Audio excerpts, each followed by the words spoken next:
L'enquête menée par Cluster 17 dans le cadre de notre événement met en évidence une relation plutôt ambivalente des Français à la science. D'un côté, une large majorité la considère comme une source fiable de connaissances, un outil essentiel pour relever les défis contemporains.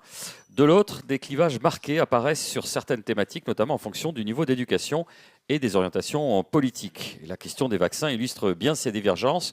62% des Français déclarent leur faire totalement confiance, mais ce chiffre masque d'importantes variations en fonction des sensibilités politiques. Alors que nous continuons à faire face aux défis posés par le Covid-19, l'expertise de Christine Rollier, chercheuse à Oxford et à l'Université du Surrey, est plus pertinente que jamais.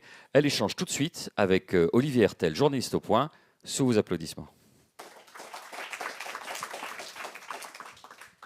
Merci. Justement, ce sondage il est intéressant parce qu'il montre que 40% en fait, à peu près 40% des Français expriment une certaine défiance vis-à-vis des vaccins. Alors, je veux bien qu'on parle de ça justement. On a vécu la pandémie avec la problématique vaccin qui a été très importante. J'aimerais qu'on essaie de voir un peu ce qui a été évoqué pendant cette période-là, qu'on débunk un peu cette désinformation autour des vaccins, qu'on commence notamment par le vaccin qu'on disait expérimental, c'est-à-dire qu'on n'avait pas suffisamment testé et que la population allait servir de cobaye. Alors qu'est-ce qu'on peut répondre à ça ? Eh bien, en fait, ce qui s'est passé, c'est qu'il a été testé, tous les vaccins, les ARN ou le Oxford AstraZeneca, ils ont été testés dans les règles existantes. Et en fait, par exemple, ils étaient utilisés avant la fin du phase 3. Et ça, c'est dans le cadre légal et éthique. C'est un cadre qui a existé avant. C'est-à-dire qu'on peut permettre à des médicaments, à des drogues, d'arriver à être utilisés avant la fin du phase 3. C'est très codifié. Il faut avoir les datas au bon moment, il faut les présenter au régulateur. Et par exemple, ça se fait pour des médicaments contre le cancer, on appelle ça un compassionate use ou emergency use, et c'était le cas pour le Covid. C'était une situation d'urgence. C'était une situation d'urgence, et c'est le régulateur qui décide si on a assez de données. Et donc, en tant que scientifique, on crée les données, on leur donne, et ils décident, OK, c'est suffisant, et on va le permettre. Donc, toutes les règles ont été suivies. Elles ont été suivies juste l'ambiguïté, c'était sur le fait que ce soit encore une phase 3. C'est-à-dire qu'on avait, malgré les essais cliniques comportent effectivement une phase 3, mais on avait accumulé suffisamment de données pour montrer qu'il y avait de l'efficacité et de la sécurité, et on était dans une situation d'urgence. Exactement. Donc on pouvait à ce moment-là décider de produire le vaccin. Voilà. Et ce n'est pas la première fois qu'un vaccin passe comme ça. Il y a des cas avant, comme les vaccins contre la méningite B, quand il y a des petites épidémies, des outbreaks, comme on appelle, et ça s'est passé en France, en Nouvelle-Zélande au début des années 2000. Autre désinformation, le vaccin a fait des milliers de morts, des millions de morts même des fois. On nous les a cachés. Alors, c'est pas vrai. C'est pas vrai, ça se verrait, ça se saurait. Il y aurait des datas scientifiques si c'était le cas. Il y a eu quelques morts, effectivement. De toute façon, ça se compte en centaines, donc quelques dizaines dans certains pays, notamment avec le Oxford AstraZeneca et un effet secondaire très rare mais très grave sur la thrombocytopénie. Et donc on a quelques chiffres sur ça, quelques effets secondaires du mRNA, mais donc en petite centaine par rapport à plus de 20 millions de vies sauvées, sans compter les longs Covid évités, etc. Ah, donc il n'y a pas photo. Et alors, dernier point qui est un peu plus technique, c'est qu'on parlait de l'ARN messager, donc ça a été un peu nouveau pour beaucoup de gens, et la grande inquiétude, c'était que l'ARN messager rentre dans le noyau des cellules, du coup transforme le génome, et là c'était encore la catastrophe. Alors c'est pas vrai, l'ARN messager passe pas dans le noyau, c'est une molécule qui va pas naturellement dans ce sens-là, ça va dans l'autre sens. C'est plutôt l'ADN qui est transcrit en ARN, qui est ensuite transporté dans le reste de la cellule, pas le noyau, et qui ensuite donne la protéine. L'ARN messager, il n'a pas besoin d'aller dans le noyau pour faire son boulot, et c'est pas ce qu'il fait naturellement. Donc déjà, l'ARN, pour rappeler, c'est un peu le bout de la chaîne de la production de la protéine. Exactement. C'est-à-dire qu'on a l'ADN, des transcriptions, etc. On arrive à l'ARN messager qui va permettre de produire la protéine. Exactement. Donc la crainte, c'était que l'ARN messager revienne dans le noyau, s'intègre d'une manière un peu magique. On ne sait pas trop comment au génome. Ça, c'est pas possible non plus. L'ARN ne peut pas rentrer dans l'ADN. Il faut que ce soit un ADN. Et donc, il faudrait que l'ARN retourne dans le noyau avec une certaine quantité. Et même s'il le faisait, en fait, on n'a pas l'appareil pour le retransformer en ADN. On n'est pas des rétrovirus, on ne peut pas le faire.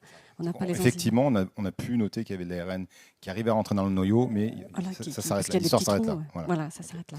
Alors, on va parler vraiment du vaccin maintenant de manière plus générale, mais je pense qu'avant de parler du vaccin et de la façon dont ça fonctionne, ça sera un rappel important, je pense qu'il faut commencer par le système immunitaire, essayer de décrire le système immunitaire, comment ça fonctionne. Alors, j'ai préparé cette petite slide. Alors, un petit peu de science. Vous inquiétez pas, ça va très bien se passer. C'est très très simple. Alors, c'est juste pour simplifier. Alors, en fait, le système immunitaire, on va considérer en simplifiant qu'il y a deux côtés du système immunitaire. Le système immunitaire inné et acquis. Alors, le inné, c'est celui qui est un petit peu général. Il va combattre un petit peu tous les signaux de danger, toutes les blessures. C'est celui qu'on a dès la naissance et qui fait responsable de l'inflammation et de la réparation, de la cicatrisation. Il ne reconnaît pas un virus ou une bactérie, il reconnaît juste un dommage, ce qu'on appelle un signal de danger ou de blessure. Et ensuite, on a celui qui se développe donc quelques mois après la naissance et qui s'appelle le système acquis. Celui-ci, c'est celui qui reconnaît un virus ou une bactérie ou une protéine ou un sucre sur une bactérie très précisément. Et c'est le système acquis qui donc produit les anticorps qui vous protègent contre les infections et aussi les globules blancs, en particulier les lymphocytes T, qui produisent d'ailleurs les anticorps ou qui sont des cellules tueuses qui vont tuer les cellules infectées. Donc, en fait, il y a deux parties. Il y a une première, l'inné, c'est la réponse, on va dire, rapide, Exact. pas très spécialisée, pas très spécifique. Tout et à l'acquis, c'est une réponse un peu plus tardive, mais qui va se spécialiser, par exemple, sur une bactérie en particulier. Ouais, en fait, sur une protéine ou un sucre. Mais du coup, quand il y aura une nouvelle infection, ce système immunitaire sera entraîné et pourra répondre. Alors, soit on a beaucoup d'anticorps qui circulent et tout de suite, il s'accroche sur le microbe. Soit, en fait, on a des cellules mémoire qui vont produire de nouveau l'anticorps en question. Donc, il y a une mémoire, soit il y a la quantité d'anticorps, ou il y a une mémoire. Et tout ça ensemble, ça fait la réponse immunitaire. Donc, et quand cette réponse immunitaire a les bonnes fonctions, on peut avoir beaucoup d'anticorps, mais qui n'ont pas la bonne fonction, qui ne font rien en fait à la bactérie ou au virus. Et donc, quand on a ces fonctions-là et qu'elles fonctionnent, alors on a la protection. Donc, ça explique qu'on peut avoir des anticorps contre le coronavirus, par exemple, mais qu'on n'est pas protégé. Mais si on a les bons anticorps, alors on est protégé. D'accord. Okay. Donc, cette réponse immunitaire, c'est exactement ce qu'on veut reproduire avec le vaccin. Exactement. Et donc, je pense qu'avec ce slide, vous allez comprendre très vite. Et s'il y a une chose que vous retenez de notre intervention, c'est ça. Comment on fait un vaccin? Et en fait, le challenge du vaccinologiste, ça va être ça. C'est qu'il faut taper sur les deux, en fait. C'est-à-dire qu'il faut qu'on va bien sûr mettre le microbe ou une petite partie du microbe, par exemple la petite partie rouge du coronavirus, la petite protéine qui dépasse là-haut. Okay, donc ça, c'est cette partie-là qui est dans le vaccin. Mais il faut aussi aller activer le système inné. S'il n'y a pas d'activation du système inné, il n'y a pas suffisamment ou pas du tout d'activation du système acquis. Et c'est cette grosse flèche rouge que j'ai mis là. Et donc, on n'a pas le reste de la réponse. Donc, c'est ce signal de danger qu'il faut apporter avec le vaccin. Et c'est souvent ce qui est fait par l'adjuvant. C'est pourquoi on a besoin d'un adjuvant si on met qu'un vaccin. Si, par exemple, pour la rougeole, vous mettez le virus atténué, alors le signal de danger est là. Vous avez une petite infection.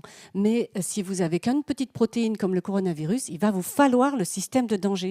Et c'est toute la difficulté, le challenge du vaccinologiste, c'est d'avoir cette balance à peu près correcte. Il vous faut le signal de danger, on n'arrive pas sans, sinon le système immunitaire, il s'en fiche de votre antigène. Ça, c'est le rôle de l'adjuvant. Voilà. Et donc, il vous faut le signal de danger, mais il ne faut pas qu'il soit trop dangereux, puisqu'il ne faut pas trop de réactogénicité. Et aussi, on développe, donc moi je développe des nouveaux vaccins, on développe des vaccins pour des personnes en bonne santé. La dernière chose qu'on veut, c'est qu'elles posent des effets secondaires pas voulus ou graves. Pour nous, c'est la catastrophe. Donc, c'est vraiment cette balance, trouver ce push, comment on pousse le système inné. Booster le système inné pour... Sans que ce soit trop. Ces adjuvants, souvent, ils sont un petit peu l'objet de polémiques. C'est-à-dire qu'on a des sels d'aluminium, par exemple, je crois que c'est ça, qui sont souvent sur le devant de la scène et qui sont l'objet de critiques. Qu'est-ce qu'on peut en dire? Alors, pour l'aluminium, oui, c'était l'adjuvant, le seul adjuvant qu'on avait pendant 50 ans, plusieurs décennies. Alors, c'est pas un très bon adjuvant, en fait. Il n'est pas très...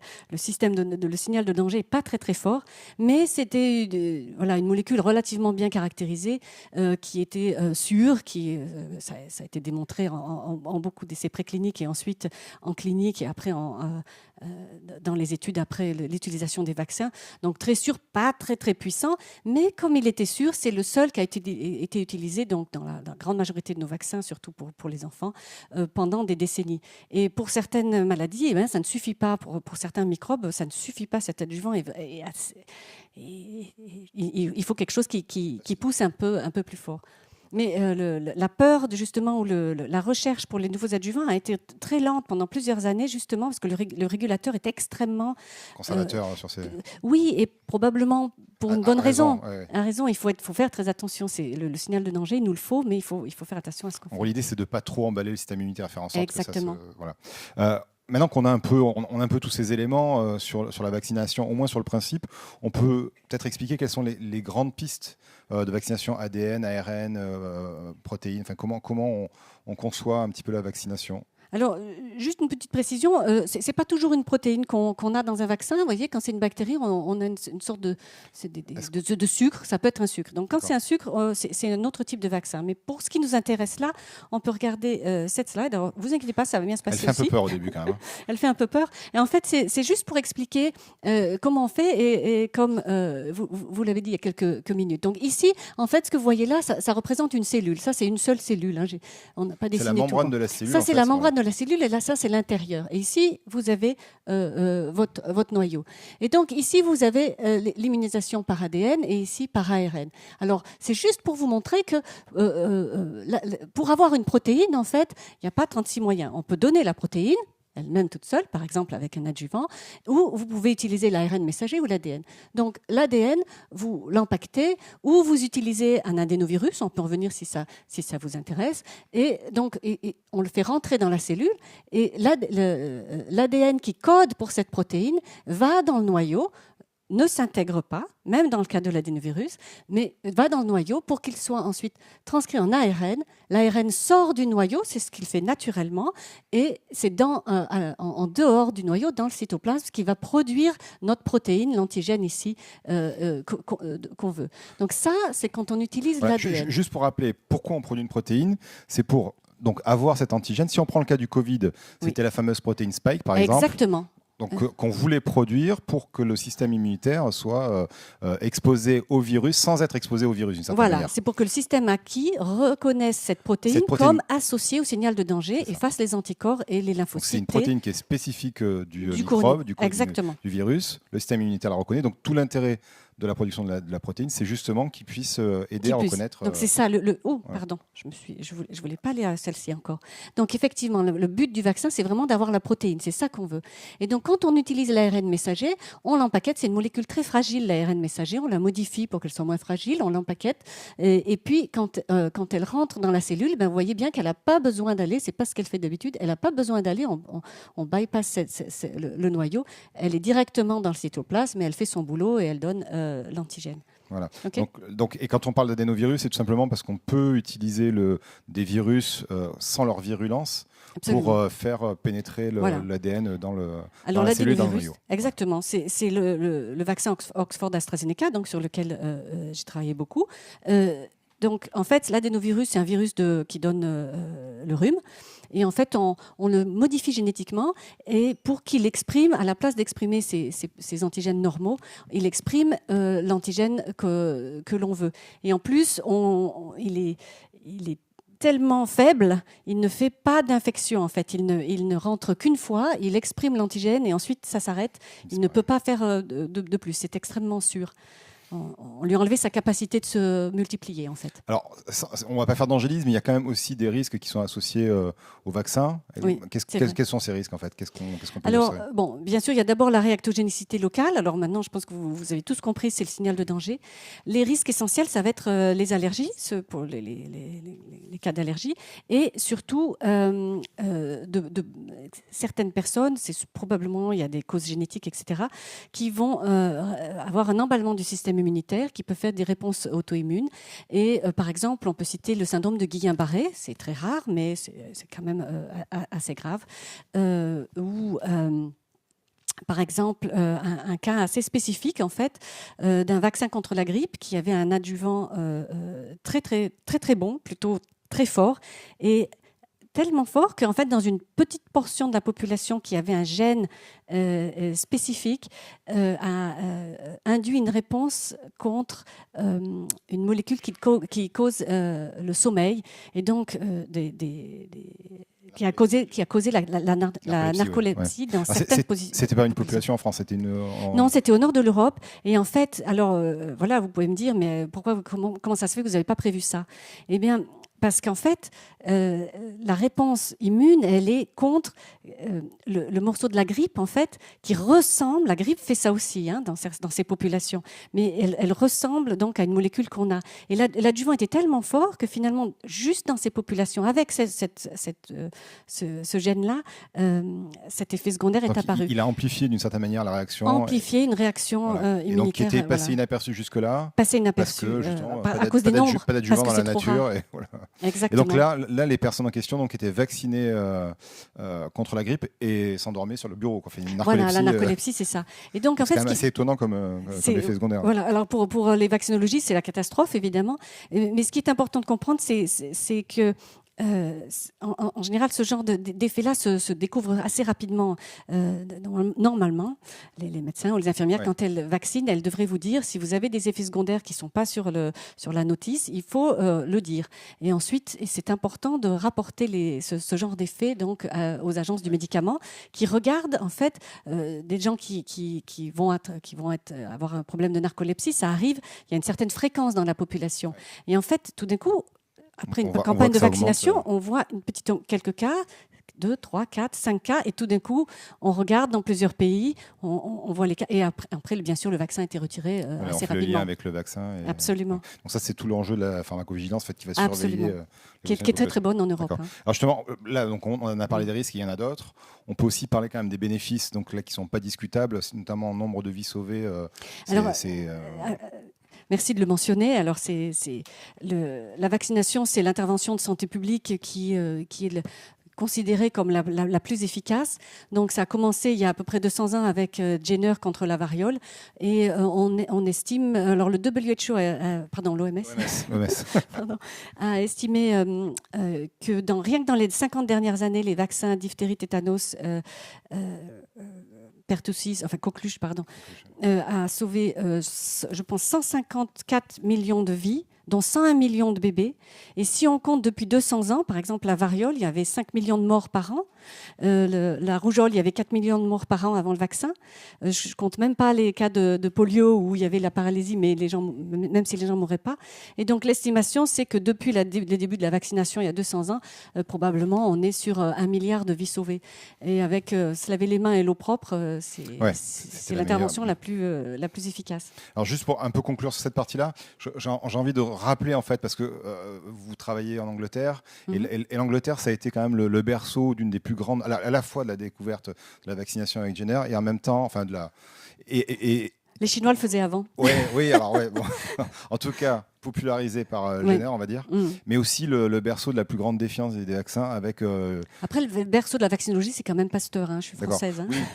Mais Jenner a été... pour la variole, la variolisation, voilà. Oui. Juste, ce qui a été aussi dramatique aujourd'hui pour la vaccination, ça a été le cas Wakefield, on va dire, en Angleterre, avec la liaison, le lien qu'il a fait dans une publication très prestigieuse entre la vaccination contre la rougeole et l'autisme, en fait. Ok. Alors oui, c'était dramatique et on en voit toujours les effets aujourd'hui. Alors d'abord, ce qu'il faut savoir, c'est que ça a été démontré qu'il avait fraudé ces datas, étaient fausses, donc c'était déjà de la fraude. Mais il y a eu énormément d'argent public investi pour la recherche, pour justement rechercher si c'était vrai ou pas, par beaucoup d'équipes. Et ça a été très très clairement démontré que c'était faux. Personne n'a retrouvé ce signal de danger, cette association. Donc malheureusement, un effet négatif très durable. Aucun lien avec l'autisme entre la vaccination et la rougeole, parce que c'est encore des propos qui reviennent et qui vont revenir très vite avec Robert Kennedy aux États-Unis, qui est un anti-vax, qui va être le prochain ministre de la Santé aux États-Unis, et qui est un anti-vax et qui est notoire et qui qui en plus reprend régulièrement cet argument-là. Donc je pense que c'est important de le rappeler encore une fois. Absolument, c'est important. Donc ça a été une perte d'abord de chance et une perte d'argent parce qu'il a fallu Absolument. démontrer que c'était faux. Et en plus, on s'est rendu compte que c'était une vraie escroquerie. Donc justement, quand on voit tout ça, comment on arrive à restaurer un petit peu la confiance dans la vaccination auprès des populations? Parce que je dis 40% de gens qui sont encore qui se posent des questions. C'est énorme. Effarant. Alors, je ne sais pas. Il me semble qu'en expliquant avec une certaine honnêteté, par exemple, je pense que on aurait tort de dire les vaccins c'est génial, il n'y a pas d'effet secondaire ou ça marche toujours. C'est pas vrai. Je pense qu'il faut. Vous voyez de quoi on parle. Il faut être honnête. Ça peut arriver qu'il y a une erreur ou quelque chose qu'on n'avait pas prévu. Donc, je pense qu'il faut garder une certaine honnêteté. Après, l'information est beaucoup sur les réseaux sociaux maintenant. Est-ce que les scientifiques sont pas très bons sur les réseaux sociaux à montrer les effets, etc. Mais c'est aussi pas notre métier. On n'est pas forcément bon aussi à communiquer. J'espère aujourd'hui pas trop mal. Et puis il y a un rôle de médias et un rôle d'information probablement entre les histoires un peu sensationnelles ou rétablir la vérité. Je suis sûre qu'au point vous jouez un rôle important là-dedans. J'espère. Alors justement, on peut aussi aller dans ce sens en montrant notamment des progrès récents dans le domaine de la vaccination. Je pense peut-être à l'HPV qui a un... Alors c'est un exemple génial, merci beaucoup de le mentionner. J'adore ce vaccin, je ne l'ai pas créé. Mais... Donc le HPV, le vaccin HPV, c'est le vaccin contre le papillomavirus. Le papillomavirus est responsable des cancers du col de l'utérus. Et c'est un vaccin absolument génial parce qu'en fait, l'infection par le papillomavirus ne donne pas une réponse immunitaire qui protège. Donc déjà, naturellement, pour un vaccinologiste, ça fait un peu peur. On dit comment nous on va faire si déjà naturellement ce virus n'induit pas de réponse immunitaire. Et en fait, les équipes qui ont créé ce vaccin ont utilisé ce qu'on appelle des viral-like particles, donc des particules qui ressemblent à des virus. Voilà. En fait, c'est la coque du virus, sans rien dedans, sans le matériel génétique. Et en fait, quand on l'injecte en intramusculaire avec un adjuvant, le système immunitaire reconnaît bien cette forme-là comme un virus et ça présente bien les antigènes. Et la réponse immunitaire est très très bonne, bien meilleure que quand on est infecté. Et finalement, elle protège vraiment, vraiment très très bien. Ce vaccin, donc la composition est très connue, il est très sûr et il protège incroyablement et contre plusieurs souches en fait différentes de virus. Donc pour moi, moi j'ai peur d'être malade, j'ai pas envie d'être malade, j'ai pas envie que mes filles elles aient le cancer du col de l'utérus. Donc bien évidemment à l'adolescence, voilà, c'est un vaccin dont pour moi on n'hésite pas. Donc en plus, c'est assez génial parce que c'est du coup une espèce de leurre. C'est-à-dire qu'on trompe un petit peu le système immunitaire avec un virus qui ressemble à un virus mais qui n'en est pas un. Qui n'en est pas un et il le reconnaît très très bien et c'est un vaccin formidable. Alors on parle de vaccination pour les filles mais aussi du coup pour les garçons. Pour les garçons. C'est important. On parle donc de rupture d'innovation. On a beaucoup parlé, on l'a vu tout à l'heure, des vaccins ARN dans le cas du Covid. Est-ce que c'est vraiment une rupture? Est-ce que c'est quelque chose qui va déboucher sur de nouveaux vaccins ou est-ce que c'est un peu décevant? Alors, c'est quelque chose qu'on connaissait. Hein. Ça faisait en 2020, ça faisait au moins plus de 10 ans que les vaccinologistes avaient bossé dessus. Ça peut aider à certaines, par exemple, ça peut aider à certaines targets, à certains microbes, mais c'est pas la révolution que certains ont voulu faire croire que c'était. Pourquoi ? Eh bien, parce que déjà, il y a pour des bactéries, par exemple, c'est pas une protéine, la target, ça peut être un sucre, l'antigène, pardon, et aussi parce qu'il y a des limites à comment on peut utiliser ce genre de plateforme. Maintenant, il y a aussi beaucoup, elle est très malléable, c'est très rapide à produire, donc pour les pandémies ou pour par exemple des cancers, les antigènes de cancer, on pourrait penser à des vaccins thérapeutiques de cancer ou personnalisés. C'est pas très, voilà, à produire, c'est rapide. Il y a vraiment des avantages intéressants. On ne peut pas compter dans vaccinologie sur une seule plateforme, c'est encore un vaccin cher. Il y a des cas, par exemple, pour moi, les viral-like particles, c'est très intéressant. Il y a une très, très bonne recherche depuis quelques années sur des nouveaux adjuvants qui sont très sûrs, plus sûrs que celui de la narcolepsie. Et et qui marche très bien. Donc ça va aussi aider la vaccinologie. Et puis des avancées sur l'intelligence artificielle qui va nous aider à designer nos antigènes, donc la protéine elle-même, de façon plus efficace pour qu'elle soit plus immunogénique. Voilà. Donc l'ARN messager, ce sera un outil supplémentaire dans la boîte à outils des vaccinologues. Exactement ça, un outil supplémentaire qui a de formidable qualité, mais qui n'est pas la réponse à tout. Alors il y a un tout autre domaine dans lequel la vaccination aussi commence à prendre beaucoup d'importance, c'est dans la lutte contre l'antibiorésistance. Alors peut-être qu'on peut rappeler ce que c'est que l'antibiorésistance, avant de parler du vaccin. Alors l'antibiorésistance, c'est les bactéries, donc elles sont assez souples avec leur génome, c'est-à-dire qu'elles mutent sans arrêt. On sait ça pour les virus, mais les bactéries, elles ont évolué pendant des millions d'années. Elles ont bien appris à s'adapter à leur environnement. Et donc quand il y a une pression, elles mutent et elles savent très bien faire ça. Et donc un antibiotique, en fait, c'est une pression sur un seul système, sur une seule protéine, par exemple. Donc ça tape sur une seule protéine. C'est assez facile pour une bactérie de changer cette protéine-là et quand même de se reproduire très bien. Donc la pression, c'est une menace en gros sur la bactérie, parce que le vaccin, par exemple, va taper sur une des protéines de la bactérie pour la détruire. Et donc là, les bactéries sont capables de s'adapter, quoi. Voilà, l'antibiotique dans ce cas-là. Ici, j'ai une slide, je m'excuse, elle est en anglais. Oui, pardon, et en fait, je l'aime bien parce qu'on voit très bien comment la bactérie, ici, donc, ce sont les antibiotiques, et à la vitesse à laquelle, donc c'est sur le temps, la vitesse à laquelle les bactéries développent une résistance à cet antibiotique. Donc vous voyez, c'est en quelque chose, 15, 20 ans, tous les antibiotiques et jusqu'aux dernières générations. D'ailleurs, ici, vous voyez, ça va très vite. Très court, ouais. Ça fait très peur. Et par rapport aux vaccins. Alors les vaccins, souvent, par exemple, pertussis ou pneumococcus vont targeter plusieurs antigènes. C'est déjà plus difficile pour la bactérie s'il y a 5 antigènes ou si c'est le sucre autour dont elle a vraiment besoin.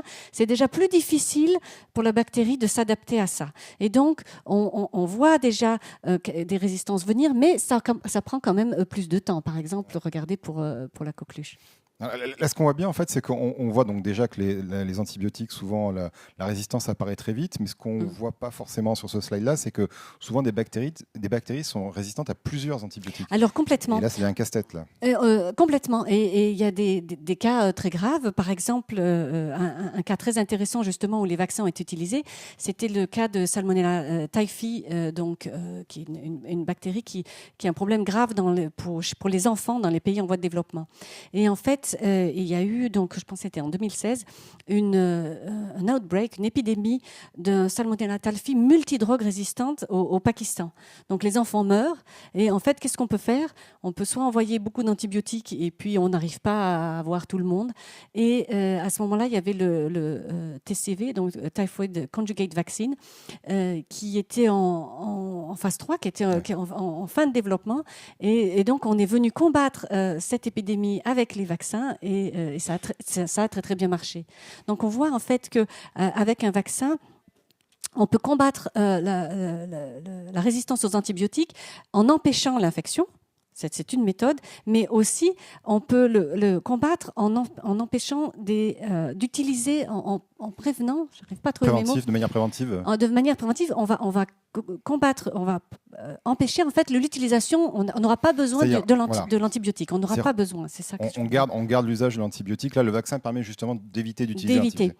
Alors voilà, exactement. Alors justement, donc on a donné un exemple de vaccin qui avait un intérêt pour la réduction des antibiotiques. Il y a d'autres vaccins en fait comme ça qui sont. Oui, par exemple le vaccin contre la grippe, c'est pareil. Alors la grippe, bien sûr, c'est un virus. Les antibiotiques ne marchent pas pour les virus, mais la grippe, quand on attrape la grippe, on a beaucoup de chances d'avoir des infections bactériennes secondaires pour lesquelles il nous faut des antibiotiques. Et en fait, ça a été démontré que les personnes vaccinées contre la grippe ont moins d'infections secondaires, donc pas besoin d'antibiotiques, et donc ne contribuent pas à l'augmentation de la résistance aux antibiotiques. Donc on a vu donc la vaccination, on a des intérêts dans plusieurs domaines, les antibiotiques, le contrôle de certaines maladies.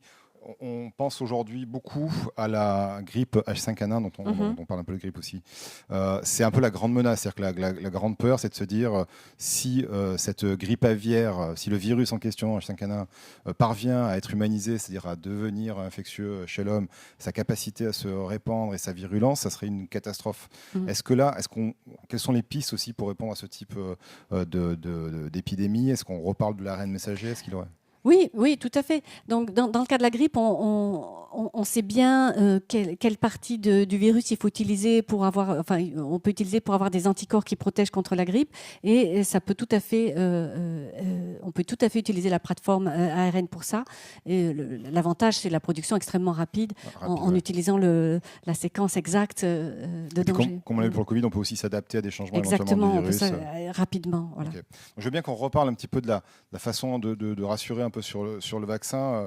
C'est peut-être presque quelque chose d'un peu personnel. C'est-à-dire que vous-même, on l'a évoqué, on en a discuté, c'est pas un choix anodin, la vaccinologie. Non, c'est pas un choix anodin. Je comprends tout à fait les gens sceptiques. Moi, je suis quelqu'un qui est facilement anxieux. J'ai peur, j'ai pas envie d'être malade. Dans ma famille, il y a des scléroses en plaques. Donc, il y a toujours cette idée, est-ce que je vais pas déclencher ça? Et en fait, pour moi, c'est bon, déjà, j'ai la chance de savoir ce qu'il y a dedans. Je comprends tout à fait ce qu'il y a dedans. Ça aide. Mais en fait, c'est la balance entre le bénéfice et le risque du vaccin. Quand on voit pas la maladie, alors on n'a pas envie de se faire vacciner. On se dit, oula, il n'y a aucune chance, c'est bon, j'ai pas envie d'aller m'injecter quelque chose. Quand on voit la maladie, si on a quelqu'un qui a eu le cancer du col de l'utérus, je vous assure qu'on n'hésite pas. Je préfère le vaccin 100 fois ou 1000 que ça. Donc, il faut vraiment avoir l'information réelle sur le danger de la maladie. Par exemple, un autre exemple, c'est la méningite B. La méningite B, on peut très bien la traiter avec les antibiotiques, mais c'est une maladie qui peut tuer votre bébé ou votre adolescent en moins de 4 heures. Donc, vous arrivez à l'hôpital, c'est déjà trop tard, le temps que vous soyez diagnostiqué. Donc, pour moi, la méningite, il y a un vaccin. Voilà, pour la méningite, il y a des vaccins. D'ailleurs, je parle de la méningite B, mais il y a la méningite A, C, D, etc. Un vaccin extrêmement bon, donc il s'appelle Conjugué. C'est un morceau de sucre, enfin, c'est du sucre, je ne veux pas dire, c'est pas comme le sucre, mais c'est voilà, un vaccin conjugué qui marche très bien, qui est extrêmement sûr. C'est évident que on ne va pas risquer la maladie. Oui, parce que la dynamique, elle est assez rapide sur la méningite. Ça, ce que vous me disiez, c'est que c'est en quelques heures. C'est en quelques heures. Si on n'est pas vacciné, ça arrive dans les universités d'ailleurs. Voilà. Il y a oui, voilà. Donc soit c'est quand on est bébé, les mamans sont très alertes à ça, surtout en Angleterre. Il y a plus de méningite en Angleterre. En France, peut-être pas. En Angleterre, on est bien au courant de ça parce qu'il y en a un petit peu plus. Et donc on fait attention. Et maintenant le vaccin est proposé et on l'utilise. Il y a une couverture vaccinale très bonne. Après, le deuxième pic est au niveau des nouveaux étudiants. En fait, la méningite ou le pneumocoque d'ailleurs, on l'a dans 10 à 30% d'entre nous à n'importe quel moment. C'est comme une commensale. C'est un pathogène qu'on a et qui ne pose pas de problème. Et dans quelques cas rares, il rentre dans le sang et donc cause une septicémie ou une méningite s'il va dans le cerveau. Et là, ça va très très vite. C'est en quelques heures et donc on peut perdre, on peut être amputé ou avoir des séquelles. Pour stopper, absolument. Voilà. Et donc les étudiants se retrouvent dans les universités, vivent leur vie d'étudiants et s'échangent. C'est les fêtes étudiants, ça. Voilà, s'échangent et donc il y a des cas comme ça aux États-Unis, par exemple, régulièrement, où tout d'un coup, il y a le matin, un étudiant ne s'est pas réveillé et il est décédé, un deuxième, et tout de suite, on comprend que c'est un outbreak et on vient et on essaie de déjà quelle est la souche et puis on vaccine tout le monde et on est tranquille. Alors, un petit mot de la fin pour terminer sur une note un peu positive, peut-être. Déjà que la recherche en vaccinologie a eu peut-être un petit peu de renouveau grâce au Covid. C'est un petit peu difficile de dire ça parce que vu les morts, il y a eu de très bonnes recherches, des choses très bien qui arrivent. Et il y a aussi beaucoup de recherches dans le domaine des vaccins animaux. Je pense que c'est important. À l'Université du Surrey, c'est quelque chose où on est très actif. Et puis repenser à ça, à la balance bénéfice-risque. Qu'est-ce que vous préférez finalement? Le risque de la maladie, très souvent, pour tous les vaccins qu'on a, il est réel. Nous, en tant que chercheurs vaccinologistes, ce qu'on veut, c'est protéger les gens. pour nous, voilà. Mais c'est l'effet secondaire, comme disait, c'est un désastre. Pour Mais nous, c'est c'est un vrai désastre. que la barrière psychologique, c'est peut-être le fait de se dire je suis en bonne santé, Exactement. pourquoi je vais me faire vacciner en fait. Voilà. Et pourquoi on va se faire vacciner? Eh bien, on va se faire vacciner pour ne pas être malade, pour pas avoir quelque chose de bien pire que la réactogénicité ou les 2 jours de fièvre qu'on va avoir. Ou même pour protéger quelqu'un d'autre. Quand mon papa avait le cancer du côlon, eh bien, je peux vous assurer que je ne loupais pas mes vaccins de la grippe pour pas aller lui ramener, pour pouvoir lui rendre visite. Donc, ça me... C'est une évidence. C'est une évidence pour moi. Très bien, je pense qu'on peut passer aux questions. On peut déjà applaudir Christine Rollier, effectivement. Merci beaucoup. Et on va passer aux questions de la salle, monsieur. D'accord, la dame et ensuite monsieur.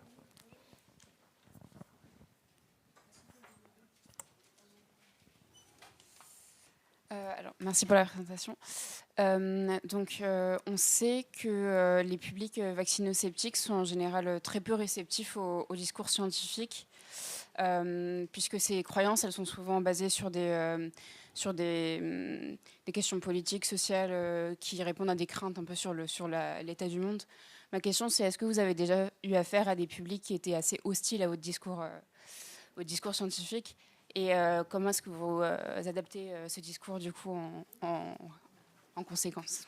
Eh bien, non, en fait, je dois avoir pas mal de chance. J'ai peu eu assez, et j'ai fait des présentations dans des écoles, par exemple, ou chez des étudiants qui peuvent être un petit peu plus vocaux. Non, j'ai pas personnellement. Je pense qu'en fait, cette question, elle est plutôt pour Olivier, parce qu'il a beaucoup d'expérience sur ça. Je vais te laisser répondre. C'est difficile de répondre. Effectivement, nous, en tant que journalistes, et on a quand même tendance à défendre la science, on est effectivement exposé à beaucoup de menaces, notamment à travers les réseaux sociaux, hein, d'insultes, on est vendu à Big Pharma. Enfin, c'est quand même hallucinant, alors qu'on a beau effectivement essayer d'expliquer de manière rationnelle ce que c'est que le vaccin et pourquoi c'est efficace, mais en fait, on est face à un discours qui est complètement irrationnel et contre lequel on n'a pas vraiment d'armes pour lutter, comme je n'ai pas vraiment de solution, quoi. Monsieur. Bonjour, merci pour cet exposé passionnant. J'avais 2 questions. En fait, la première, c'était pour revenir sur l'antibiorésistance.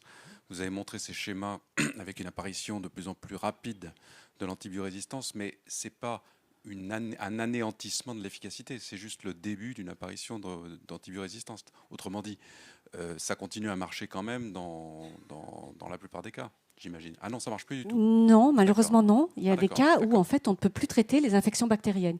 Il y a des pays où il y a certaines infections bactériennes où il n'y a plus de traitement. Okay. Alors le premier cas, la première chose qui arrive, c'est le premier antibiotique ne marche pas, on va utiliser un autre.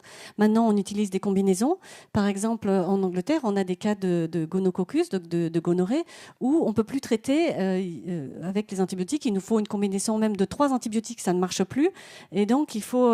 on a des cas où il faut aller à l'hôpital, voilà, et puis en intraveineuse. Staphylocoque doré, très bon exemple aussi, multirésistant. Par exemple, le Salmonella typhi multirésistant, donc on appelle ça XDR, multidrug resistant, donc on ne peut pas traiter. Donc là, on est déjà, et en plus, c'est une vague, pour moi, c'est une vague. Le Covid, c'était la grosse vague, l'antibiorésistance, mais c'est la catastrophe. Moi, quelqu'un comme moi, j'ai une gastroentérite quand j'étais bébé, mais je suis plus vivante. On ne se rend pas compte de ce que ça va être. Et il y a des pays, donc j'ai des collègues, par exemple en Inde, il y a des pays où il y a des infections bactériennes qui, chez nous, qu'on pouvait encore traiter il y a quelques années parfaitement bien, on ne peut plus traiter et les gens meurent. Et ça, c'est déjà maintenant. Hein.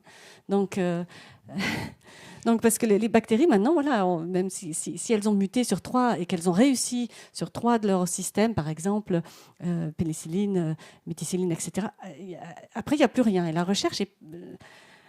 Et même sur ce sujet-là, il y a eu de l'intox aussi sur l'antibiorésistance, où on disait que finalement, c'est pas important. Je ne citerai pas la personne en question, mais c'est connu. Non, c'est catastrophique. Ça va être catastrophique pour nous. Donc, moi, l'essentiel de mon travail maintenant, c'est justement les vaccins antibactériens pour contrer l'antibiorésistance. Votre deuxième question, monsieur. Très rapidement. En oncologie, en dehors du HPV et de ce que vous avez énoncé, est-ce qu'il y a d'autres pistes très prometteuses sur des cancers, on va dire, de masse ? De masse. Alors c'est pas mon expertise. Je suis sur les maladies infectieuses. De masse, le HPV, c'est probablement, c'est extraordinaire, c'est probablement meilleur. De masse, est-ce que l'hépatite B aussi chronique donne certains cancers du foie? On peut considérer aussi que c'est peut-être un vaccin anti-cancer. De masse, je ne sais pas. Je ne sais pas. Je ne suis pas sûre pour le moment. En fait, on dit le cancer, mais chaque type de cancer est une maladie différente avec des antigènes différents. Et donc, il faut... pour le moment, non. Je pense de masse... je suis optimiste. Hein. Quand on est chercheur, on est forcément optimiste, mais il va falloir encore quelques décennies, je pense. Là. Merci encore, Christine Rollier. On vous applaudit très chaleureusement. On se retrouve dans une poignée de minutes pour parler de l'impact environnemental réel du train en France. À tout de suite.